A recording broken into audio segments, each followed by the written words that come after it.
15 வயதில் அதிமுக கொடியை பிடித்த நான் என்றைக்கும் கட்சிக்கு விசுவாசமாக இருப்பேன் என அதிமுக முன்னாள் அமைச்சர் ராஜேந்திர பாலாஜி தெரிவித்துள்ளார். விருதுநகர் மாவட்டம் திருத்தங்கல் பாலாஜி நகரில் உள்ள அதிமுக மேற்கு மாவட்ட தலைமை அலுவலகத்தில் சிவகாசி சட்டமன்ற தொகுதிக்கான அதிமுக நிர்வாகிகள் ஆலோசனைக் கூட்டம் நடைபெற்றது.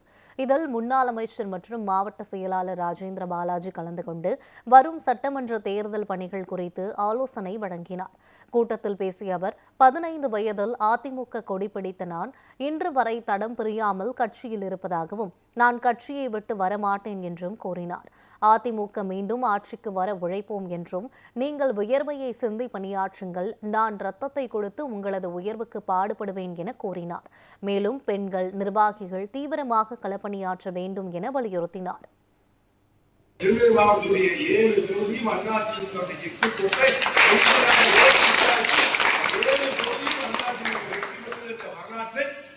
உங்களுடைய ஆதரவோடு என்னால் உருவாக்க முடியும். எடப்பாடி வெற்றியை கொண்டு சேர்க்க முடியும்.